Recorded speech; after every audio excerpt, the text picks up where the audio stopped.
Hello, Fiendlings. How the hell are you? It has been a busy week. I spent the last several days polishing up the Black Outbreak and Evolution so they're in ship shape and ready for the long trail to production. With that chore finally finished, I'm already 4 chapters into the Black Extinction. Yeah, that book. The final book in the Black series. I wouldn't get too excited though. From what I've plotted out, which is mainly major subplots without any real detail, I have 5 subplots to work on before I slam it all together into a single cogent, cohesive story. So, this might take a while. To all of you that purchased audiobooks and trade paperbacks the last week or two, thank you. If you want a signed personalized copy of the Black Second Edition or want to get your digital paws on the complete Derelict Saga audiobook collection, visit payhip.com/Paul E. Cooley and take a gander. Links in the show notes. With that, I'm going to finish up, take care of a few other audio odds and ends, and maybe even write a word or two. Be safe, have a great week, and we'll talk again real soon. Here's episode 11 of Station 3. Chapter 13. Yuri was wrong about the size of the chamber. It would only fit 3 of them at a time. If both Yuri and Zilf hadn't been wearing heavy models, it would have easily accommodated the complete team. While the rest of the squad stepped into the chamber, Zilf remained beside it, his torch casually pointed toward the personnel barracks hatch, its tip glowing an electric blue. Were there infected in the barracks? He didn't know and didn't want to. A wave of relief had broken over him when Griggs had said to ignore it. If they went in there, the chances of encountering corpses multiplied. Yes, ignoring the personnel module was definitely the right call. Okay, Zilf, clear on this side, Griggs said over the comms. Copy.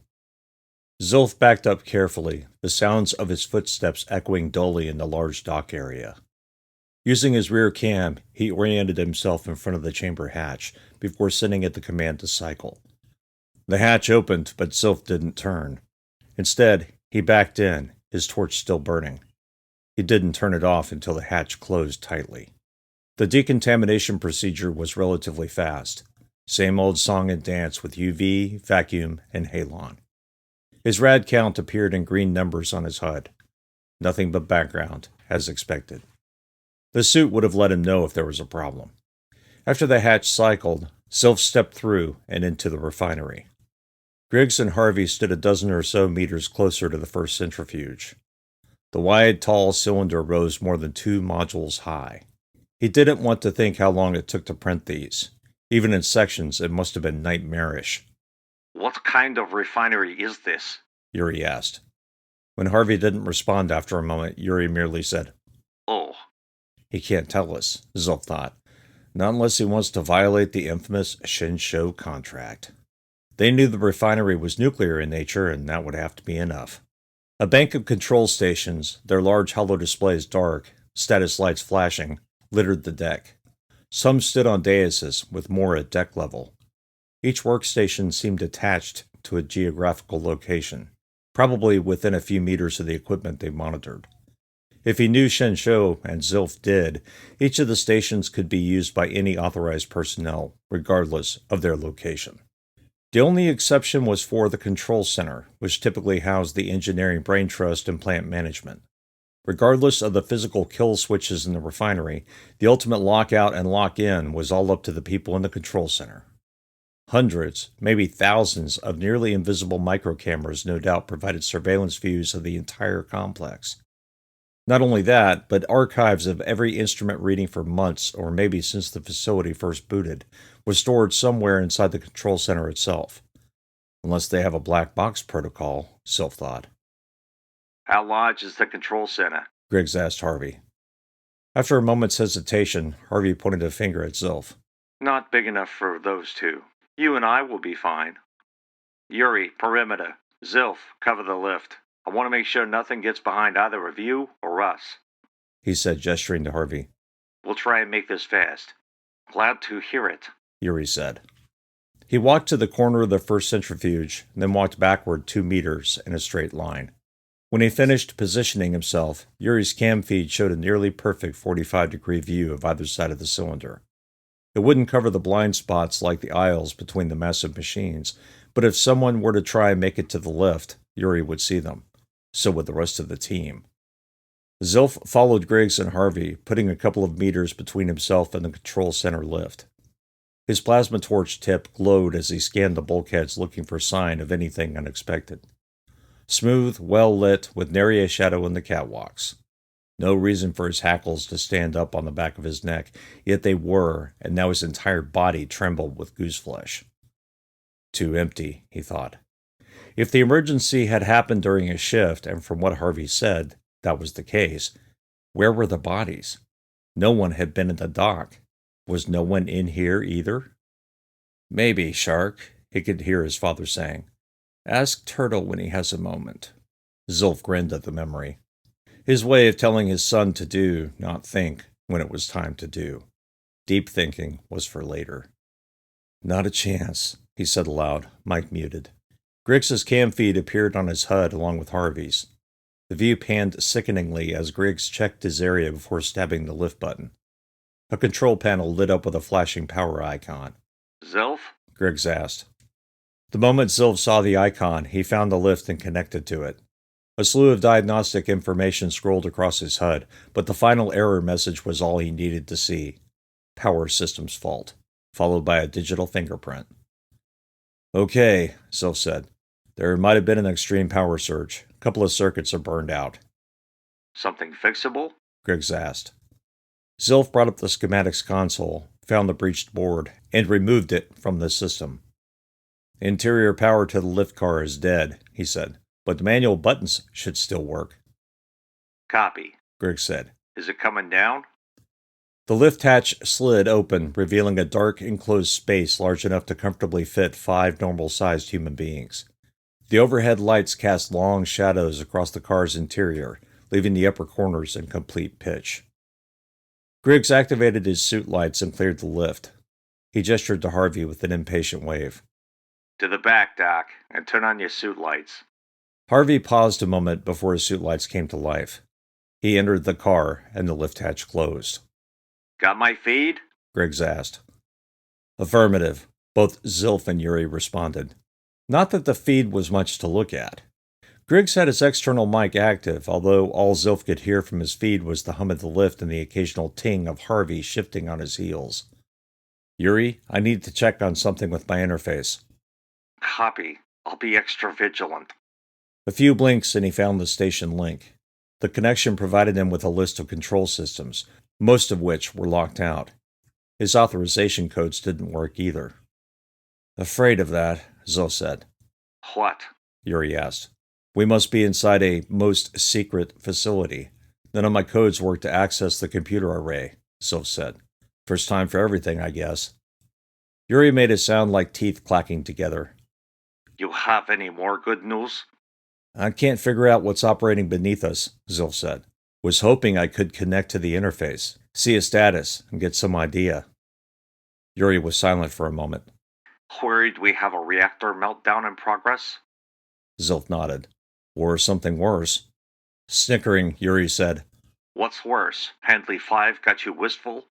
We're how far below the planet's surface and how much pressure is the station under? Yuri was silent for a moment, the view from his cam feed rock steady. Hadn't considered that. Easy to forget, Zilf said. Can't exactly tell from inside. Griggs's voice crackled over the comms. Here? Zilf hadn't even noticed Griggs was off comms. Harvey had been too. Copy, Griggs. Repeat all except here. When Griggs spoke again, his and Harvey's cam feeds popped back into existence.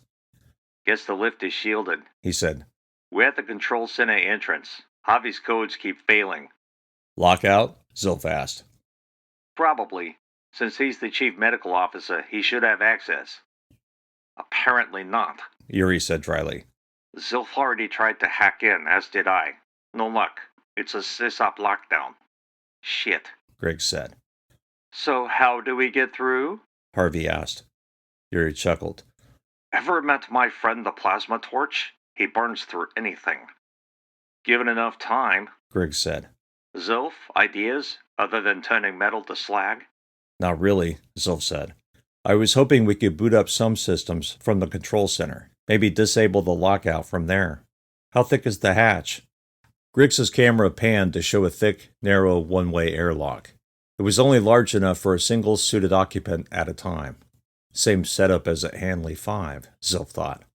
Restrict as much physical access as possible because fewer people able to enter meant fewer people to trust, even fewer willing to betray you. Shinshu was paranoid, all right.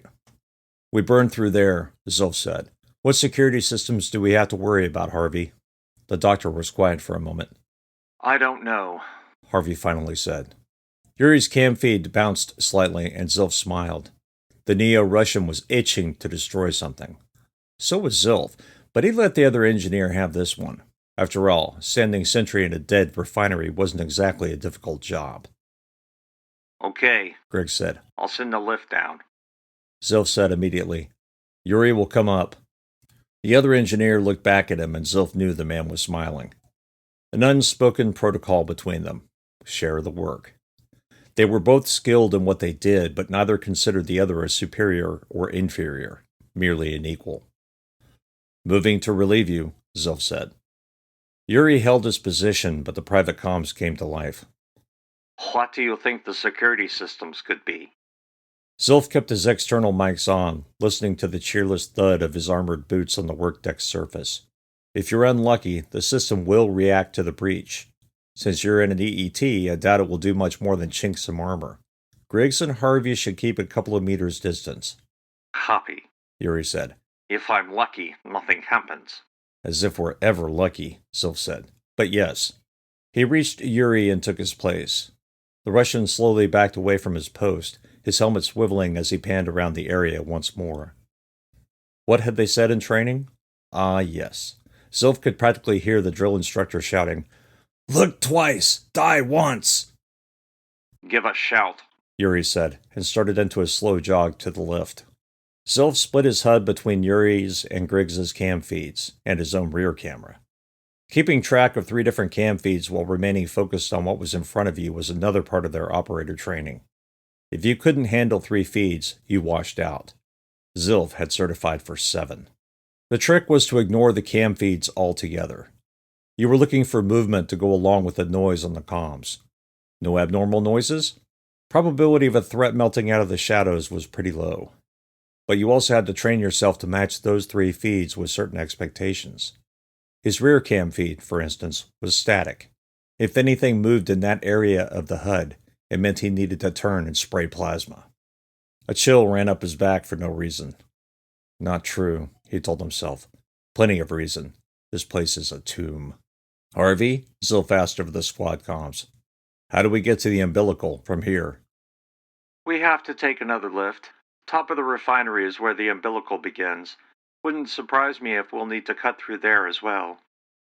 Don't tell them that, Griggs said. They won't even try access codes. So, Zilf said, we'll need to hike past Centrifuge 3? Yep. Harvey said. It's about 200 meters. Oh, hello, Yuri. Yuri's cam feed showed him facing the control center airlock. Griggs and Harvey standing to the side of the short, narrow corridor. Make way for Toolman, Yuri said. Fuck's sake, Griggs muttered. Yuri walked past the 2 men into the airlock. Either side of the entrance featured half a meter of impact pressure-proof steel, 5 centimeters thick. That was no ordinary bulkhead, to be sure. Stand back a few meters, Harvey. You too, Griggs. Copy, Griggs said, and led Harvey back to the lift. Yuri turned to look at them. Shit. Get in the lift and stay there. Should shield you if something goes wrong. Harvey said. What could go wrong? Nothing's going to go wrong, Griggs said. Yuri's got this. Yuri nodded once before turning back to the bulkhead. His torch came to life with a teardrop of shaded white to electric blue at its tip. He said something in Russian before touching the torch to the metal. Zilf tore his attention away and refocused on his field of view. There were a few pipe stands on this side of the deck, although he imagined there were many between the centrifuges. The few standing workstations between the first centrifuge and the lift to the umbilical appeared as vacant as everything else. Not even any trash, Zilf said aloud. Like they were never here. Turtle thinks. Yes, and Turtle is going crazy with the thoughts. Bodies, blood, mucus. He shivered at that last, but it was the same as the others. absent. That just didn't seem possible. Yuri's torch penetrated the steel, and the external mics caught the sound of pressurized atmosphere leaking out. He froze for a moment, the torch remaining exactly where it was for a beat or two. Without a word, he dragged the plasma through the steel once more. So now they knew they didn't have to worry about a pressure sensor setting off another security system. At least for the moment. It was Shinsho after all.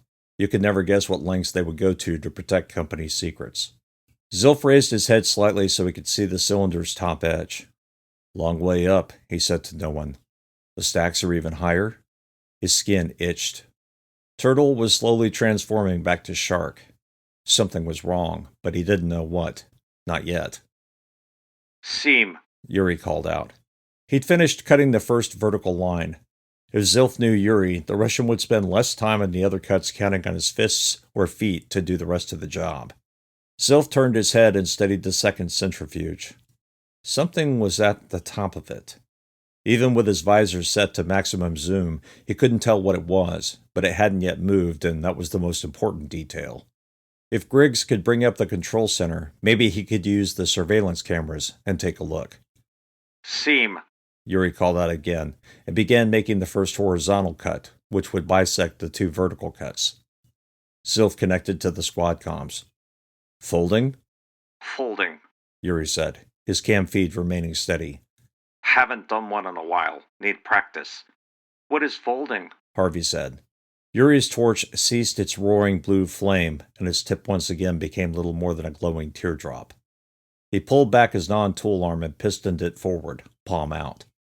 The armored hand struck the steel with enough force to break the remaining layers holding it together. The 1.5 by 2 meter rectangle folded downward into the room, its bottom still attached to the deck. He hit the base of the fold hard, the metal cracking and splintering. The rest of the rectangle dropped into the control center. That, Yuri said, satisfaction dripping from every word, is how you expertly fold. If you like a mess, Zilf said, that is absolutely the way to do it. Yuri stuck up a middle finger and pointed it at his helmet cam. Zilf smiled. Big enough for you two. Yuri said to Griggs. Not for me.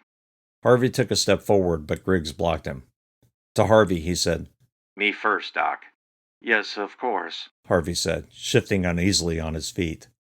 Yuri's field of view swiveled again as he exchanged positions with Griggs. Yuri then put himself between the airlock and Harvey. Go slow, Yuri said. Griggs didn't respond as he walked through the makeshift entrance and into the control center. Chapter 14. Zilf switched to Griggs's cam feed and watched the man's suit lights cut through the gloom. The control center's interior had become a nest of deep shadows, but it at least had shapes now instead of mere darkness. The area was at least half a module wide, containing its own restrooms, a break room, a cot and a nook for cat naps, and 3 separate monitoring stations. The holo displays remained dark, but status lights flashed from several pieces of equipment. Griggs quickly cleared the control center and the shared spaces. No signs of bodies. No signs of anything, apart from the break room, where a half-consumed sandwich and a spilled cup of something that now had the consistency of crusted sludge waited to be tossed in the recycler. No one was home, and no one had been for quite a while. When he was satisfied, Griggs called Harvey inside. The pair reached the central console and brought up the power. The control center's light array came to life, dispelling the shadows. A moment later, the holo displays flickered before filling with status messages and alerts. The words, "Emergency SysOp Lockdown," blazed in their centers like coals in a campfire pit. "Harvey," Griggs said, "you're on." Clearing his throat, Harvey activated the interface, entered his code, and waited. The screens cleared, and a new error message appeared. Account disabled. Shit, Harvey said. Okay, Zilf, can you? Harvey smacked himself in the forehead, the tinny sound echoing in the control center. He retried his access code. The screens cleared again, and 4 new windows appeared, each with angry red borders. "Harvey," Zilf said, "bounce the feed to me, I'll take a look." Good. I have no fucking idea what I'm looking at, but it doesn't look good. Harvey paused a moment, and Zilf's HUD lit up with a connection message. That do it? Harvey asked. "Affirmative," Zilf said, and parsed through the statuses. The centrifuges had been spun down, their power levels reading 0. Another search, and he found the cooling towers. No power. Higher in the hierarchy? He flipped to the top of the interface, found what he'd overlooked the first time. Station 2 status. Rolling his eyes, he selected it and watched the interface unfold. The power mains had been shut down manually. Or severed, Zilf said to himself. He switched over to the surveillance network and found it dead as well. Even the storage arrays had spun down and weren't coming back up. That was bad news. Yuri? Zilf asked and shared the interface with him. Someone play with the reactors, you think? Possibly, Yuri said. Would make sense for the manual shutdown for the refinery to be on a lower level, in case there was an accident on this one. Same goes for power. Harvey, do you know where the entrance is to the infrastructure modules? Zilf asked. Zilf, Griggs asked. can you get the comms array back up?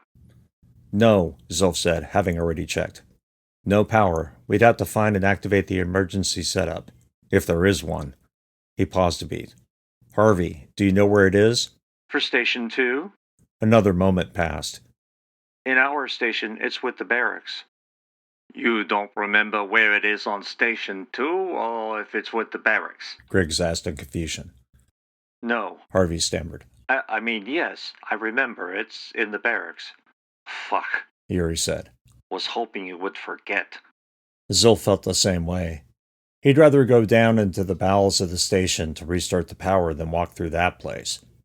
Because it wasn't meant for long-term stays, Station 2's personnel area was much smaller than Station 1's, but it had to be where the bodies were, if there were any. Didn't it? Griggs, Zilf said, why don't we go below and kick the reactor back on? We can't get the data out of here until we do that anyway. Griggs muttered something before muting his mic. Zilf chuckled. Griggs didn't like plans that changed, especially if he was the one in command. Right now, the man was probably fighting with himself to make a decision. Without comms to Station 1, there was no way to get Recky's advice or orders. Poor Griggs. Another reason he'd never be a team leader no matter how much he thought he wanted to be one. Okay, Griggs said finally. We'll meet you on the deck, Zilf. Then we can... Too much risk for Harvey. Yuri interrupted him. You stay here with Harvey. We have to come back anyway to get the data once the power is started. Save some risk. Griggs paused another beat. Okay, we'll stay here. Keep comms on as long as you can. If I lose you for more than 20 minutes, we're coming after you. It took less than 2 minutes for Yuri to return to the deck. Zilf remained in position until Yuri was within a few meters. Push-pull? Yuri asked. Yep, Zilf said, and walked forward 2 meters before crouching and clearing the area behind. Yuri jogged past him, stopped, and mimicked Zilf. The process repeated until they reached the end of the first centrifuge. Yuri, closest to the aisle separating the 2 centrifuges, held position and peeked into the semi-open space. Zilf held his position while he awaited an all-clear. That all-clear wasn't coming. Through Yuri's cam feed, he saw what looked like a figure standing in the shadows. Yuri raised the beams to full, but the excess light reflected back at him, effectively blinding his camera and his vision. Shit. Zilf moved forward 3 meters into the aisle, his plasma torch primed and ready, and visor pointed into the open space. What had looked like a figure was a control station, its gleaming metal surface essentially acting like a mirror. Kill the light, Zilf called out. The beams decreased in power once more and the reflection dimmed. Fuck, Yuri wheezed. He said something in Russian and laughed. Tricks on my eyes. Right, Zilf said, and turned his attention to the second centrifuge. Its surface appeared as virginal as the first, its dimensions identical. He walked forward 3 meters, expecting Yuri to cover the distance and scout ahead, but the Russian remained staring down the aisle. Pull? Yuri didn't move. Hey! Zilf yelled. Yuri's helmet snapped around to point at him. What's the problem? Zilf asked. Saw something, I think, Yuri said, and turned his head back to the aisle. Hackles rose on the back of Zilf's neck, alternately tickling and freezing his flesh. Do you see it now? Through Yuri's cam feed, Zilf certainly didn't. Yuri shook his head. Shadows move. Guess it's because I'm jittery with the lights. Where is everybody? A voice asked in Zilf's mind. Maybe they're all around you. Zilf ignored that particular thought and refocused on what was in front of him. Pull, damn it, Zilf said. After a moment's hesitation, Yuri muttered, Copy. and ran like a man pursued until he was past the aisle and protected by the centrifuge. Zilf waited a beat and repeated their previous pattern. When they were a few meters from the middle of the refinery deck, his lights sparkled off photosensitive arrows that came to life, and all pointed to a discolored rectangle embedded in the deck. It was a lift large enough to accommodate 5 by 5 meters worth of payload, more than enough room for both he, Yuri, and several of their suited colleagues to descend en masse.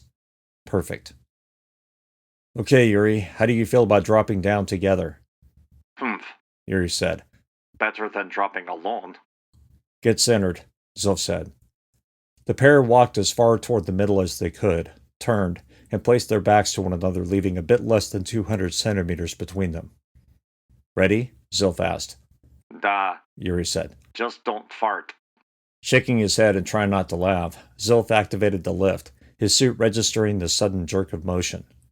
With him facing one way and Yuri facing the other, regardless of the topography below them, they'd each have a full 180-degree field of view, making an ambush all but impossible. Nobody home, yet he and Yuri were practically jumping at shadows. Well, Yuri was, literally. As the lift descended through the deck, Zilf felt as though he were being swallowed into a grave. The thick deck plates obscured their view for a moment, until the lift lowered beneath the module. The lift entered a shielded shaft that kept objects and humans from falling off the platform and possibly onto an expensive piece of machinery. Or dying, Zilf supposed. Slits in the transparent aluminum shaft provided them a view of the infrastructure floor below. The large magnetic cores that powered the centrifuges penetrated through the decking for 20 meters, and several large beams rose from the deck to help support the massive machinery. Mag strips and ladders rose high from the deck to reach the base of the cores, where catwalks had been placed, their transparent barriers twinkling in the light. Big, Yuri said. Big, big, big. Zilf pointed to the module's far corner. 17 fusion microreactors stood from the deck like short, fat missiles. Only 2 had green status lights, the rest lit with reds and yellows. The lift continued descending, and when they were 10 meters from the deck, Yuri said, Red reactor lights. Not good. First order of business, Zilf said. We checked those out. Make sure we're not headed for a meltdown. Alarms would be going off, da. The lift was nearly to the deck. We're not on their comms system, Zilf said, so how the fuck would we know? Besides, if the reactors are damaged, the safety systems might be too. Point, Yuri said. The lift hit the deck with a gentle thump. A transparent aluminum door swung aside as the 2 men stepped out onto the deck. Zilf turned in place, scanning it for movement. With so many personnel listed as MIA, for lack of a better term, he and Yuri would have to be on the lookout for them. Reki, however, had made it clear that anyone the team found should be terminated with extreme prejudice. Zilf pursed his lips in disgust. This was not how things were normally done. In fact, Zilf had never been in a situation where he was ordered to kill Shinsho employees. Saboteurs, pirates, sure, but normal workers? It's a disease, he told himself, and Shinsho doesn't want it out in the galaxy. And for no one to know it happened. You say something? Yuri asked. Zilf cringed with embarrassment and finished his scan. Nothing, just talking to myself. Yuri had finished turning in place, double-checking Zilf's clear. I don't see anyone or any sign, do you? No, Zilf said, apart from the scattered tools. A few discarded tool belts littered the deck, along with meter-long emergency pneumatic wrecking bars. Left in a hurry, Yuri said, and slowly walked from the lift toward the reactors. What would make them do that? More importantly, Zilf said, where did they go? Instead of following Yuri, Zilf walked to the nearest wrecking bar and squatted over it. A streak of gunk covered the tool's curved end. Zilf exhaled in a long, slow stream. Yuri? Whatever causes that slime on the walls? Yeah? Yuri said without turning around. He was nearly through the reactors. I think one of the engineers tagged whatever makes that shit. This bar's got residue, Lovely. Yuri said, followed by a short-lived guttural string of words. A curse in Neo-Russian, no doubt. Zilf didn't want to walk into the shadows, but he knew he had to. Yuri, take the reactors. I'm going to check the other side of the deck.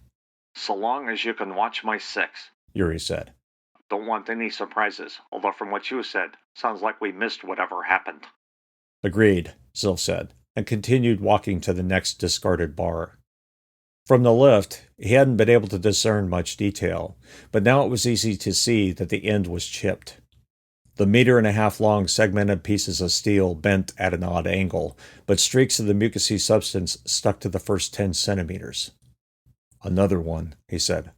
What the fuck could bend a pneumatic wrecking bar? What? Yuri called out as he stood over the reactor array. What do you mean, bend? Sylv sent Yuri a high-res image of the bar. The Russian whistled. Never seen that, and I've used them on secured hatches. Same, Sylv said. But then you were wearing a suit. Might make a difference. Quick jerk instead of prolonged pry. Zilf was thinking the same thing. If someone used it as a weapon... His words trailed off. What the fuck were they fighting? Don't want to know, Yuri said. Bigger problems. A feed appeared on Zilf's HUD with the reactor array's status. Reactors 1 and 3 were still online, but the rest had been powered down completely. Security lockout on others. Okay, Zilf said. See if you can crack it. He continued walking beneath the massive centrifuge's infrastructure, eyes scanning each beam, each ladder, and even the catwalks. He walked in a slow circle beneath the first of the 3 structures, his eyes constantly panning while Yuri's rear cam feed stayed on his HUD.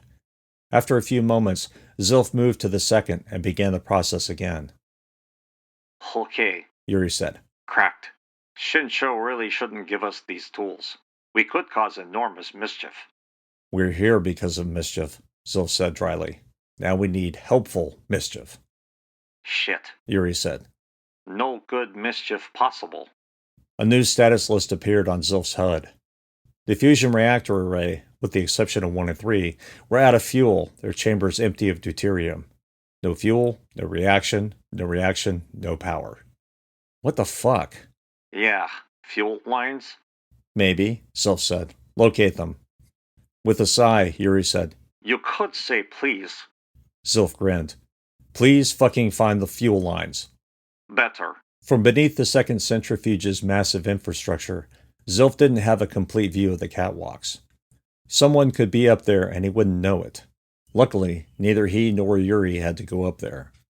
While he wasn't afraid of an ill engineer damaging his suit, much less killing him, he didn't want to murder anyone else.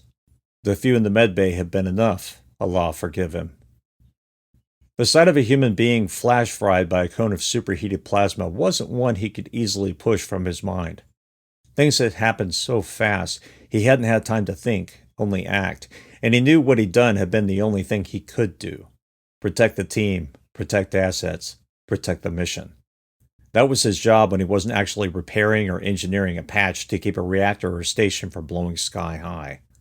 Zilf continued his rounds, examining 2 more wrecking bars. While not bent, each had streaks of the gunk. Fight, but no bodies. Doesn't make sense, he said.